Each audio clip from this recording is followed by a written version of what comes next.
भूर्भुवः स्वः तत्सवितुर्वरेण्यं भर्गो देवस्य धीमहि धियो यो नः प्रचोदयात्।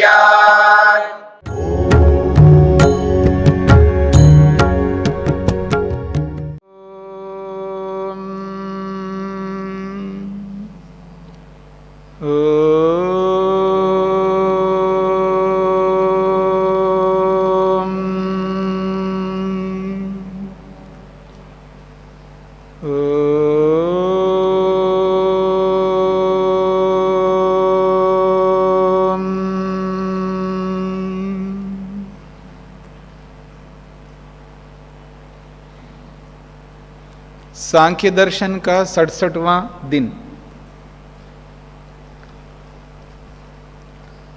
पृष्ठ संख्या 132, सूत्र संख्या 108। प्रसंग चल रहा है वृत्ति को लेकर के। वृत्ति का क्या स्वरूप है? 107वें सूत्र में स्पष्ट किया है, भाग गुणाभ्याम तत्वांतरम वृत्ति ही संबंधार्थम सर्पतीति। ये जो वृत्ति है, इंद्रियों की वृत्ति, इंद्रियों का व्यापार, ये भाग और गुण इन दोनों से भिन्न है, तत्वांतर है। और संबंध बनाए रखने के लिए, संबंध बनाने के लिए, विषयों के साथ संबंध स्थापित करने के लिए सरपति वो गमन करता है या गमन करती है। इस बात को लेकर के बात कही है। प्रश्न किया जा रहा है, ननु वृत्ति इंद्रियाणाम भाग गुणाभ्याम तत्वांतरम। आपने कहा था 107वें सूत्र में, ये जो वृत्ति है इंद्रियों की, ये इंद्रियों का अंश भी नहीं है और इंद्रियों का गुण भी नहीं है, इन दोनों से ही भिन्न तत्व है। तर्री ऐसी स्थिति में स विशिष्टा क्रिया ही स्यात्, फिर तो उसको क्रिया मान लो, न तो द्रव्य है वो और न गुण है, तो बाकी बचता है क्रिया, कर्म ही बचता है, क्रिया बचती है। तो तीन चीज है ना जो हमको स्पष्ट दिखाई देती हैं, या तो द्रव्य दिखाई देता है, या गुण, या क्रिया, कर्म। तो उसको कहते हैं, आपने द्रव्य और गुण से उसको भिन्न बताया, पृथक बताया है, तो अब आप उसको क्रिया मान लो। पुनः क्रिया भवति द्रव्याश्रिता, पर क्रिया की एक विशेषता है, वो बिना द्रव्य के नहीं रह सकती। जहां भी क्रिया होती है वो द्रव्य के आश्रित क्रिया होती है, याद रखना। जहां भी क्रिया हो रही है तो वहां कोई ना कोई द्रव्य आपको उपलब्ध होगा। ये अलग बात है वो द्रव्य दिख रहा है या नहीं दिख रहा है, लेकिन द्रव्य अवश्य होगा। बिना द्रव्य के क्रिया नहीं होती है, तो क्रिया द्रव्य के आश्रित रहती है, ये बात कही जा रही है। तो पुनः क्रिया भवति द्रव्याश्रिता, द्रव्य ही व्यापृता न ततो बहिर्गमनशीला इति। द्रव्य ही व्यापृता न, द्रव्य से क्रिया अलग नहीं हो पाती है, पृथक नहीं हो पाती। ततः बहिर्गमनशीला इति विप्रतिपत्तिर निराक्रियते। तो जब द्रव्य से अलग नहीं हो सकती क्रिया, तो इंद्रिय तो यहाँ पर है, शरीर के अंदर है, फिर शरीर से बाहर अगर जा रही है वृत्ति, तो उस वृत्ति को यदि हम क्रिया माने तो जा नहीं सकती है। एक ओर से आप कह रहे हैं कि इंद्रियां जो है शरीर के अंदर रहती है और बाहर के विषयों के साथ जुड़ती है वृत्ति के माध्यम से, और उस वृत्ति को आपने द्रव्य माना नहीं है, गुण भी नहीं माना। यदि क्रिया मानते हो तो फिर क्रिया भी नहीं हो सकती हो, क्योंकि द्रव्य से अलग नहीं हो सकती क्रिया। ये विप्रतिपत्ति, ये विरोध आ रहा है। विप्रतिपत्ति का मतलब विरोध। क्या विरोध है? आप एक ओर से तो इंद्रियों को शरीर में मानते हो, शरीर से बाहर नहीं मानते हो, और फिर वृत्ति जो है हो रही है इंद्रियों की, इंद्रियों का व्यापार हो रहा है, और उस व्यापार को, उस वृत्ति को आप तत्वांतर मान रहे हो। मतलब द्रव्य नहीं माना, गुण नहीं माना, तो तीसरी कोई चीज अगर है तो क्रिया हो सकती है।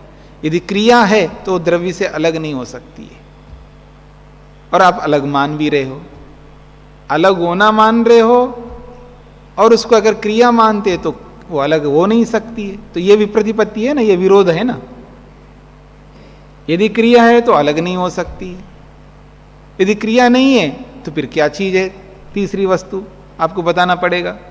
ये प्रश्न है, तो उसका समाधान कर रहे हैं सूत्र के माध्यम से। न द्रव्य नियम तद योगात, वो कहते हैं ये कोई नियम नहीं है कि क्रिया द्रव्य से अलग नहीं होती हो, ऐसा ये कहना चाहते हैं। द्रव्य ही क्रिया अवतिष्ठेत इति नियमो नास्ति, क्रिया द्रव्य में ही हो ये कोई नियम नहीं है, ऐसा ये कहना चाहते हैं। द्रव्य अभी अवतिष्ठते, ये सिद्धांति की ओर से बताया जा रहा है। वो कहता है द्रव्य में भी होती है क्रिया, हमें कोई आपत्ति नहीं है, लेकिन यही नियम है कि द्रव्य में ही होती है, द्रव्य से अलग जगह नहीं होती क्रिया, ऐसा कोई नियम नहीं है, ऐसा ये कहना चाहते हैं। तो कह रहे हैं द्रव्य ही क्रिया अवतिष्ठेत इति नियमो नास्ति, द्रव्य में ही क्रिया रहे ऐसा कोई नियम नहीं है। हाँ, द्रव्य भी अवतिष्ठते, द्रव्य में भी क्रिया होती है, व्याप्रियते क्रिया, और अलग भी होती है, ऐसा वो कहना चाहते हैं। किंतु तद योगा द्रव्य योगा तद बहिरपि दूरम क्रिया अपसर्पति, द्रव्य के साथ उसका योग है, यानी द्रव्य के साथ उसका संबंध है। तद बहिरपि दूरम क्रिया अपसर्पति, उस द्रव्य से दूर भी क्रिया चली जाती है। यथा उदाहरण से कह रहे हैं सूर्य से ताप क्रिया सूर्य अपि स्थिता, सूर्य की जो तपन क्रिया है वो सूर्य में भी विद्यमान है, तो सूर्य अपि स्थिता सती, सूर्य में रहती हुई वो तपन क्रिया दूरम दूरतरम दूरतमम च अपसर्पति, वो तपन क्रिया जो है सूर्य में रहती हुई भी सूर्य से दूर दूर जाती है, ये कहना चाहते हैं। तथा उसी प्रकार से इंद्रियाणाम वृत्ति रूपा विशिष्टा क्रिया दूरमपि अपसर्पति, उसी प्रकार इंद्रियों की जो वृत्ति रूपी क्रिया है वो दूर भी जा सकती है, ऐसे ये कहना चाहते हैं। अब यहाँ हमें ये समझना है, वो जो उदाहरण दिए इन्होंने कि सूर्य में जो तपन क्रिया हो रही है वो दूर भी जाती है सूर्य से, पर ऐसा नहीं है, क्योंकि ये जो किरणें आ रही है ना सूर्य से, वो अपने आप में सूर्य है। सूर्य क्या चीज है? सूर्य है क्या चीज है? वो कोई ऐसा कोई ठोस पदार्थ थोड़ा है सूर्य। सूर्य जो है कोई ऐसा ठोस पदार्थ, जैसे धरती एक ठोस पदार्थ, ऐसा नहीं है ना सूर्य, वो तो अग्नि का गोला है, ठीक है ना। वो अग्नि जो है टूट टूट करके फैल करके आ रही है, यहाँ पर जो किरणें आ रही है ना वो अग्नि आ रही है। उसका अग्नि का स्वभाव है गमन करना, अग्नि का स्वभाव क्या है? गमन करना, दूर दूर तक जाना उसका स्वभाव है, यानी वो ठहरा नहीं रहता है। प्रकाश जो है, अग्नि जो है एक जगह नहीं रहती, वो बहुत तेजी के साथ फैलती है, जाती जाती है। कितनी गति है प्रकाश की, कितनी गति है? लगभग 3 लाख किलोमीटर प्रति सेकंड बताए जाते हैं। 3 लाख किलोमीटर पर सेकंड इतनी गति से जाती है, कल्पना कर सकते हैं? मतलब हम आज तक 300 किलोमीटर पर आवर गाड़ी में नहीं बैठे, 300 किलोमीटर एक घंटे में 300 किलोमीटर दूरी तय करने वाली गाड़ी में बैठे नहीं हम लोग, ठीक है ना। मतलब जो जमीन पर चलती है, हवाई जहाज में तो बैठते हैं, मैं तो जमीन पर चलने वाली गाड़ी की बात कर रहा हूं। हाँ, जापान में और जगह पर तो बैठते हैं, ऐसे ट्रेनें हैं ना जो 300 किलोमीटर पर आवर के रूप से जाती हैं, 350 किलोमीटर ऐसे गाड़ियां हैं, वो लोग बैठते हैं। लेकिन हम भारत में बैठे हुए हैं जमीन पर, हम 300 किलोमीटर पर आवर के हिसाब से भी गति नहीं करते। आप कल्पना करिएगा कि 1 सेकंड में 3 लाख किलोमीटर चला जाए, आप कल्पना करिएगा। तो सूर्य की रश्मि जो आ रही है ना, हम जो देखते हैं प्रत्यक्ष, हमारे तक आने में उसको कितने मिनट लगते हैं? 8 सेकंड, 8 मिनट लगते हैं। तो हम जो सूर्य को देखते हैं वो 8 मिनट पहले के सूर्य को देखते हैं समझ रहे हैं आप लोग? हम जो सूर्य को देखते हैं, बासी सूर्य को देखते हैं हम लोग हाँ, कहने का मतलब यह है कि 8 मिनट पहले के सूर्य को हम देखते हैं यहां से, कितनी गति से जाते। तो वो जो सूर्य जहां पर भी है, अग्नि का गोला, वहां से सूर्य टूट टूट करके आ रहा है, तो द्रव्य ही आ रहा है, द्रव्य के साथ ही क्रिया चल रही है। ऐसा नहीं कि द्रव्य वहीं पर हो और यहां पर केवल उसका गुण आ रहा हो, ऐसा नहीं है, वो द्रव्य ही आ रहा है। तो ये तो लिख रहे हैं, कुछ अलग ही ढंग से लिख रहे हैं ना। इसलिए मैंने कल आपके सामने संकेत किया था, ये दोनों सूत्र हैं, इन दोनों सूत्रों का जो भाष्य है वो उतना युक्ति संगत नहीं है। सूत्रकार क्या कहना चाहते हैं वो हमें पता नहीं है, लेकिन भाष्यकारों ने जो भाष्य किया है वो वर्तमान में जो चलता है उसके अनुरूप नहीं दिखता है। अब अन्यो व्याख्या मार्ग, अब दूसरी व्याख्या कर रहे हैं। कहते हैं क्रियाया द्रव्य नियमो नास्ति, क्रिया जो है द्रव्य में रहे ऐसा कोई नियम नहीं है। भवतु द्रव्य क्रिया, हाँ हम ये स्वीकार करते हैं क्रिया द्रव्य में भी हो जाए, परंतु यत्र द्रव्यत्वम तत्रैव क्रिया नियमो न, जहाँ द्रव्य रहता हो वहीं क्रिया होती हो ऐसा कोई नियम नहीं है। किंतु तद्योगात् क्रिया योगात् द्रव्यत्वम भवति तेन क्रिया द्रव्यात् पृथगपि व्याप्रियते ही। वो कहते हैं क्रिया योगात् द्रव्यत्वम, द्रव्यत्व का क्रिया के साथ योग होने से, तेन क्रिया उस कारण से जो क्रिया है द्रव्यात् पृथगपि व्याप्रियते, वो क्रिया द्रव्य से अलग भी होती है, ऐसा ये कहना चाहते हैं। उदाहरणम तो पूर्ववदेव, उदाहरण तो पहले वाला ही उदाहरण है जो सूर्य का इन्होंने दिया था। यथा वा अग्निर धूम गति ही, जैसे अग्नि से धुएं की गति होती है, तथा पृथक भी प्रतीयते, उससे पृथक भी हो जाता है। वो तो द्रव्य है ना धुआं, वो उसका धुआं कोई क्रिया थोड़ी है, धुआं तो अपने आप में द्रव्य है। तो इसलिए अगली बात, अथवा द्रव्य ही क्रिया भवति तद्वृत्तो कथम अपसर्पण क्रिया इत्यत्र उच्यते। प्रश्न के माध्यम से उत्तर दे रहे हैं, द्रव्य ही क्रिया भवति, क्रिया तो द्रव्य में ही होती है, तद्वृत्तो क्योंकि तद्वृत्त है यानी उस द्रव्य में रहने वाली क्रिया है। कथम अपसर्पण क्रिया, फिर आप कैसे कह रहे हो कि क्रिया अलग होती है? अत्र उच्यते, इसका समाधान कर रहे हैं। द्रव्य क्रिया या नियमो ना, द्रव्य में ही क्रिया हो ऐसा नियम नहीं है। भवतु द्रव्ये भी क्रिया, द्रव्य में भी क्रिया हो जाए, परंतु क्रिया योगात वृत्तो विद्युत तरंगवत, क्रिया का योग होने से उस व्यापार में विद्युत तरंगवत, विद्युत तरंग के समान क्रिया इति निश्चया, वो जो क्रिया है विद्युत तरंग के समान होती है।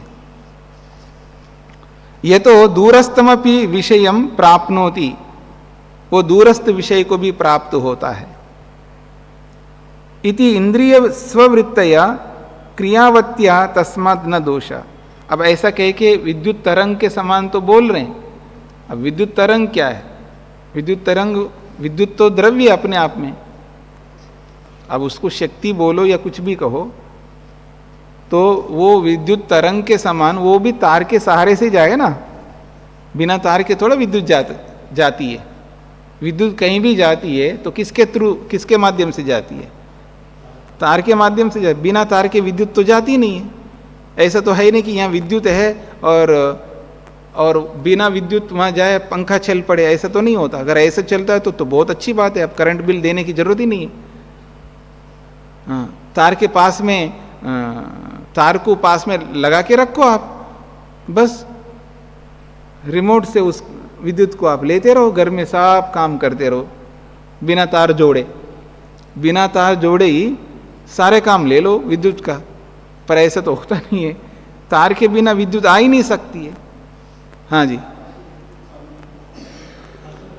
आकाशीय विद्युत भी उसको तो लाना पड़ता है ना। तो वो आकाश में है ना। विद्युत का प्रयोग अगर आप करना चाहते हैं तो तार से लेते हो ना विद्युत, ये बिना तार से लेते हो? हाँ जी,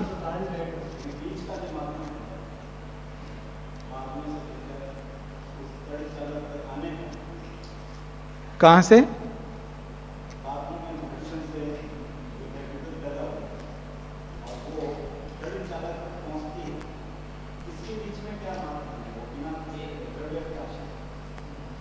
वो तो वहां विद्युत चमक गई ना, वहां पर विद्युत, उससे जो विद्युत जिसके माध्यम से आता है ना, वो कोई वस्तु होती है, द्रव्य होती है, वो जिसके साथ में आती है, वो टूट करके आ रही है, ठीक है ना। वो टूट करके किसी में उसका आग आ गया, आग लग गई उसमें, और वो फिर नीचे गिर जाता है, तब आप जलता है। वहाँ विद्युत थोड़ा आ रही है, वहाँ विद्युत तो वहीं थी चमक करके, उससे जो जल करके जो द्रव्य नीचे गिरता है ना, उसके साथ वो आग आ रही है, तो नीचे जब गिरती है ना तो वो आग लग जाती है। समझ में आ रहा है आपको कुछ?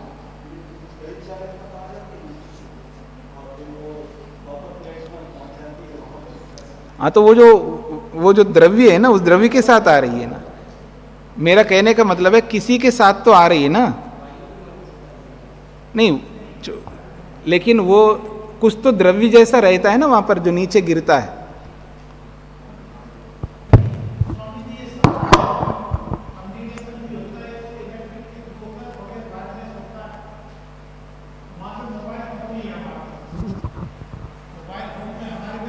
बिजली है, बैटरी है।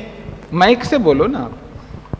मोबाइल फोन है हमारा, जैसे इसमें बैटरी है, इलेक्ट्रिक है, उसमें बेशक वो कम पावर की है, और हम दुनिया में कहीं भी बात कर रहे हैं तो इलेक्ट्रॉन तो आ जा रहे हैं ना, तभी तो बात हो पा रही है। नहीं, उसकी बात नहीं कर रहा हूँ जी। इलेक्ट्रॉन आदि की तो अलग बात हो गई, वो वायरलेस की अलग बात हो गई। हम जो करंट जो प्रयोग करते हैं, हाँ, तो ये तो वायर वाला करंट हो गया, तो वो इसी की बात कर रहे हैं हम। जी। दूसरी जी। बात हम नहीं कर रहे हैं, जी। दूसरी की बात कर ही नहीं रहे, इसी इलेक्ट्रिसिटी की बात कर रहे हैं। इस इलेक्ट्रिसिटी का हम प्रयोग करते हैं, तार के माध्यम से हम प्रयोग करते हैं। हाँ जी, आप बोलिए। माइक कहाँ है? एक ही माइक है क्या? अच्छा,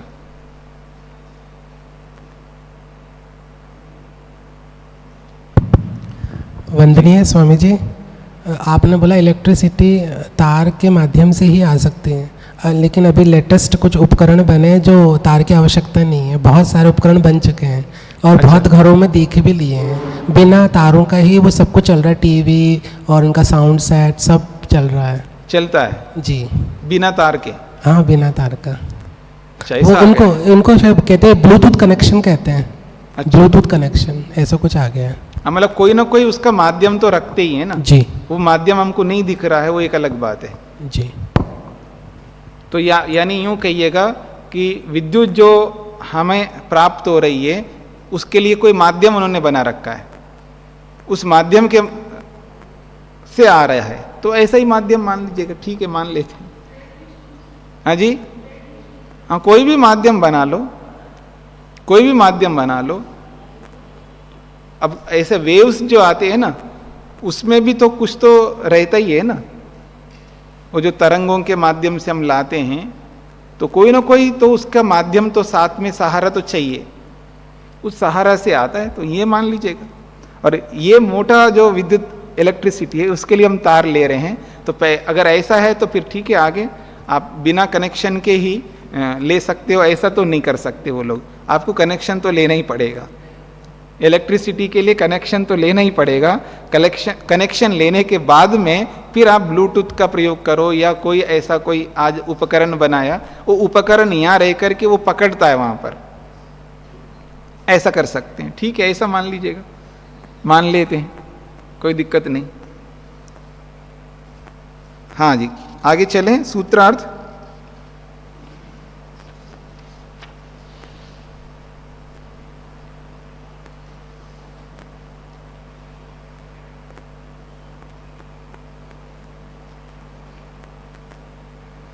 चक्षु द्रव्य में यह नियम नहीं है कि चक्षु यानी नेत्र, नेत्र द्रव्य में यह नियम नहीं है कि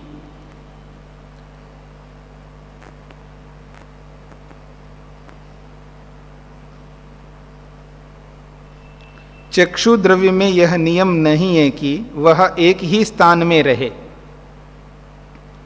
वह एक ही स्थान में रहे।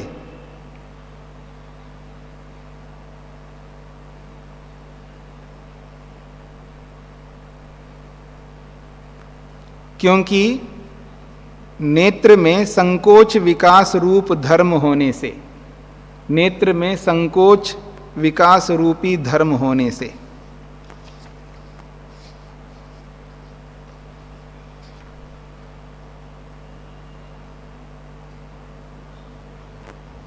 संकोच विकास रूपी धर्म होने से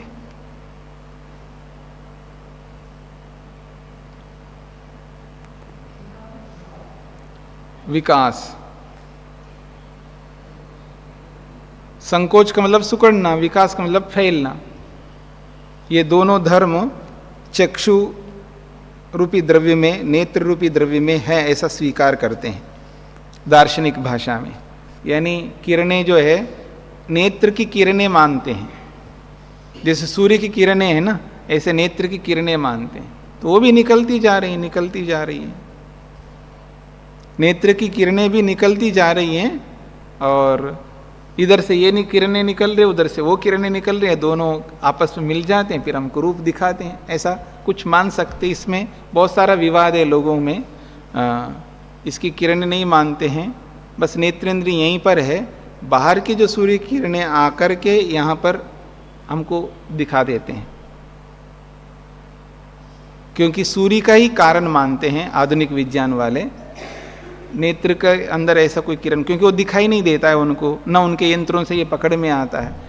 लेकिन ऋषि लोग ये मानते हैं नेत्र की अपनी किरणें हैं,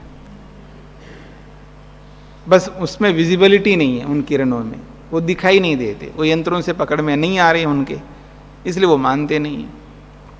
और हम दिखा नहीं सकते, हमारे पास कोई ऐसा साधन नहीं है कि उनको दिखा सके, ना हमारे में ऐसी योग्यता है कि हम नेत्र की किरणों को उनके सामने प्रूव कर सके। बस हमारे पास केवल एक शास्त्र का ही प्रमाण है, शास्त्र का ही प्रमाण है यहाँ पर कि वो ये मानते हैं कि नेत्र की रश्मि होती है, नेत्र की किरणें होती है। बस ये अभी मान करके चलते हैं, इतना ही मान करके चलते हैं कि इसकी भी होती है, हमारे पकड़ में नहीं आती है। ऋषि लोगों ने कहा है तो जरूर होगी, क्योंकि अगर नहीं होती तो आदि काल से मानते हुए आ रहे हैं। क्योंकि बहुत सारी बातों को कोई ऐसी बात ऋषियों की नहीं है जिसका खंडन किसी ने किया हो, लेकिन उनकी बातों को धीरे धीरे बदलते रहते हैं, परिवर्तन करते रहते हैं, और उसमें अपने को कोई विवाद भी नहीं करना है। चलती रहती मान्यताएं तो चलती रहती है।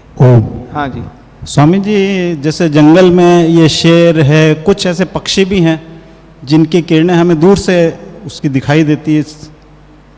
नहीं, किरणें दिखाई देती नहीं है, वो रिफ्लेक्शन से रेडियम में ऐसा चमकता है, हमारे लाइट से या हमारे प्रकाश से या बाहर के प्रकाश से वो चमकता है, ऐसा कहते हैं। ये उसके अंदर कोई ऐसा कुछ है। शेर है, यानी जो रात्रि में जो जागने वाले जो पशु है, पक्षी है, निशाचर कहते हैं उसको, निशाचर यानी निशा में, रात्रि में चरण करने वाले, रात्रि में काम करने वाले, बिल्ली है, इन सब में वो चमकते हैं, उनकी आंखें जो है चमकती हैं। जो भी है, अब इस पर क्या विवाद हम अपने को करना है। हम ये मान करके चलते हैं कि आज जो बोल रहे हैं वो अपने ज्ञान के आधार पर वो भी सही बोल रहे हैं, क्योंकि वो जैसा देखते हैं, जैसे उनके यंत्र पकड़ते हैं, उसके हिसाब से वो कहते हैं कि सूर्य की रश्मि के कारण से वो रिफ्लेक्शन होकर के हमको वो दिखाई देता है, वही हमको दिखाते हैं, वही लाते हैं। यानी बाहर का प्रकाश ही सारे दृश्यों को ला करके हमको दिखाते हैं और वो हमारी आंखें पकड़ती हैं, ऐसा उनका कथन होता है। खैर, अपने को इसमें विवाद नहीं करना है, दोनों की बात हम मान करके चलते हैं, ठीक है ना। उनको गलत कह सकते, क्योंकि उनको जो यंत्र पकड़ करके दिखा रहे हैं वो उसको स्वीकार कर रहे हैं। और यहाँ जो ऋषियों ने बताया है, उन्होंने ऐसा कहा है, वो ऐसे आंख मीच करके नहीं बोलते हैं, तो उनकी बात भी मान करके चलते हैं, दोनों की बात मान करके चलते हैं। अगर किसी को नहीं मानना तो भी कोई आपत्ति नहीं है, भी आपको मानना ही पड़ेगा, ऐसा कोई नियम हम नहीं बांध सकते। हाँ जी। स्वामी जी, आपने बोला कि उनकी भी बातें मान के चलनी है और ऋषियों की भी बातें मान के चलनी है, तो वैज्ञानिक लोगों ने तो आत्मा को पकड़ने के लिए भी बहुत सारे कैमरास के यंत्र लगाकर कोशिश करी कि आत्मा निकलता कहाँ से है, परंतु उनको पता ही नहीं चला और दिखा भी नहीं, स्क्रीन पर आया भी नहीं।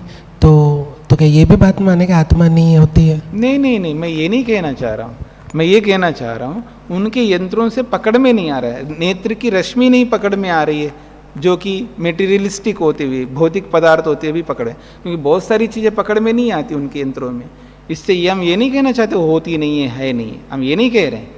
इसलिए तो मेरा आग्रह है कि नेत्र की भी रश्मि होती है, जब ऋषि कह रहे हैं तो होती है।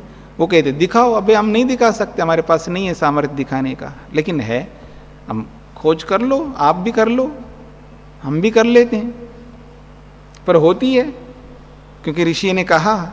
अब आपके यंत्रों में पकड़ में नहीं आ रहा है, इसका मतलब वो होती नहीं, ऐसा तो है नहीं है, क्योंकि बहुत सारी वस्तुएं जो दिखाई नहीं देती हैं, उनको कहाँ दिखाई देती है? मूल कारण अभी तक उन्होंने भी पकड़ा नहीं है, वो भी खोज कर रहे हैं, ठीक है ना। प्रकृति का मतलब संसार का, ब्रह्मांड का मूल कारण अभी भी उनको समझ में नहीं आया, अभी भी वो लोग भी खोज में लगे हुए हैं, और पहुंचेंगे यहीं पर जो हम लोग मान रहे हैं। क्योंकि ऋषियों ने जो किया है, उन्होंने अपने समाधि में सब देख लिया उन्होंने, तभी उन्होंने लिख दिया है, ऐसा आंख मीच करके तो नहीं लिखा। और इनकी बातें कभी खंडित होती ही नहीं है, आदि सृष्टि से अभी तक वैसे के वैसे चला रहे हैं। इनके सिद्धांतों में कोई बदलाव नहीं होता है। हाँ, वैज्ञानिकों के सिद्धांत में बदलाव होते रहते हैं, कोई आकर के कुछ ना कुछ बदलाव करता रहता है, कभी कुछ मानते कभी कुछ मानते हैं, पर यहाँ ऐसा नहीं है। यहाँ तो जैसा लिखा वैसे ही चला आ रहा है, उसको बदल नहीं सकते हम लोग, कि आगे चल कर के वो प्रूफ हो जाता है, उसका प्रमाणित हो जाता है वो, तो इसलिए हम उस पर ज़्यादा चर्चा नहीं करते हैं। आगे बढ़ते हैं। तथा विधानाम वृत्तिमताम इंद्रियाणाम, तो जिस प्रकार की वृत्ति को लेकर के यहाँ पर बताया गया है, उसी वृत्ति को लेकर के आगे कहना चाहते हैं। न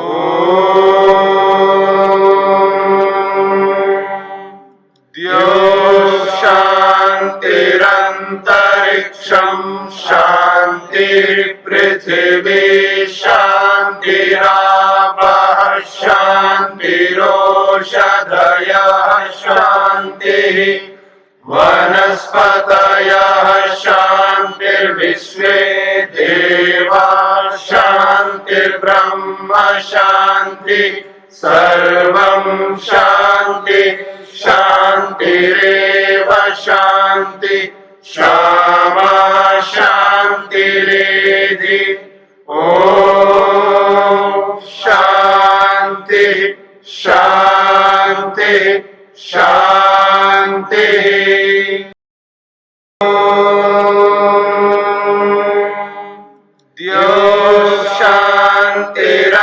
शांतिरंतरिक्षम शांति पृथ्वी शांतिरापः शांतिरोषधयः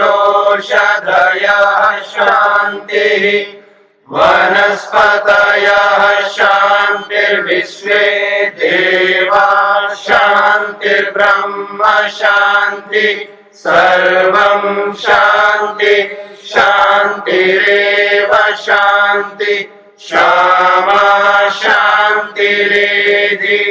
ओम शांति शांति शांति।